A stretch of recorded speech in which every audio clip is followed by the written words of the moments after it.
Patient overview. Age or sex. 71-year-old male. Admission reason. Motor vehicle accident. Injuries sustained. Multiple head and trunk injuries. Hospital course. Day 0. Admission. CT scan. Identified left parietal lobe intracerebral hematoma. Day 8. Surgical evacuation of hematoma. Postoperative care. Ventilated in ICU. Developed right lower lobe pneumonia, treated with intravenous antibiotics. Current clinical concerns. Neurological symptoms. Progressive confusion and aggression over several days. Laboratory findings. Plasma sodium decreased from 136 millimole per liter at admission to 117 millimole per liter. Diagnostic approach. Clinical assessment. Evaluate volume status through physical examination. Laboratory tests. Serum osmolality. Urine sodium concentration. Urine osmolality. Urine output monitoring. Additional considerations. Central venous pressure monitoring may assist in assessing intravascular volume status. Differential diagnosis. Primary considerations. Syndrome of inappropriate antidiuretic hormone secretion. Cerebral salt wasting. Importance of differentiation. Syndrome of inappropriate antidiuretic hormone secretion is associated with euvolemia or hypervolemia. Cerebral salt wasting is associated with hypovolemia. Treatment strategies differ significantly between the two conditions. Lab investigations. Sodium 116 millimole per liter. Chloride 84 millimole per liter. Potassium plus 4.1 millimole per liter. Urea 4.9 millimole per liter or 13.7 milligram per deciliter. Creatinine 115 micromole per liter 1.3 milligram per deciliter.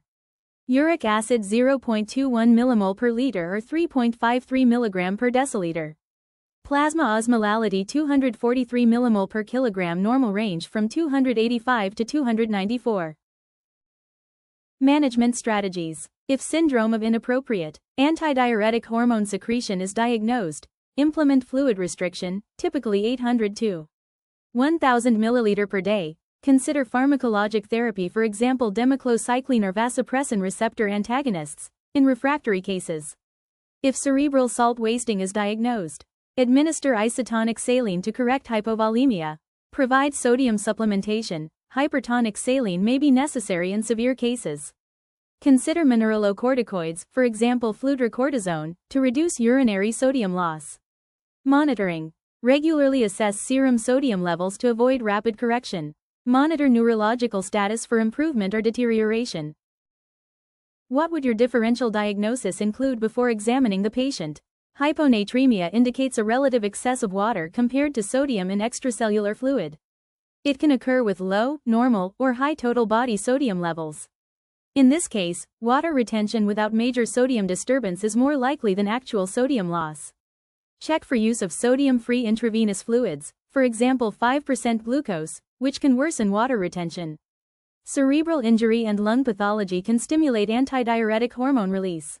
Syndrome of inappropriate antidiuretic hormone secretion is the most likely diagnosis. Examination. Mental status.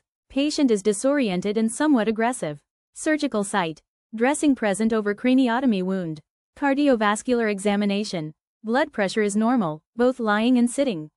No signs of dehydration, hypovolemia. No peripheral edema, suggesting no sodium retention. Respiratory examination. Reduced air entry and crepitations at the right lung base. Findings are consistent with resolving pneumonia. Neurological examination. No focal neurological deficits detected. Complete neurological exam is difficult due to confusion. Fluid management. No sodium-free intravenous fluids have been administered during hospital stay. Has examination narrowed down your differential diagnosis? Volume status. Hyponatremia developed in the context of normovolemia. Likely cause. In the absence of large free water administration. Syndrome of inappropriate antidiuretic hormone secretion remains the most likely diagnosis. Other possible causes, if more gradual onset, hypothyroidism. Impaired adrenocortical function, adrenal insufficiency. Hollow bullet drug-induced. Syndrome of inappropriate antidiuretic hormone secretion. Certain drugs, for example carbamazepine, phenothiazines, clofibrate, can cause SIADH. No such drugs were used in this patient. Further investigations. Repeat plasma biochemistry analysis as before. A single urine specimen is taken at the same time as the above blood specimen and shows urine sodium 53 millimole per liter, urine osmolality 603 millimole per kilogram, plasma ADH concentration 3.2 picomole per liter. Does this narrow down your differential diagnosis? Plasma osmolality. Low plasma osmolality confirms true hyponatremia, not an artifact.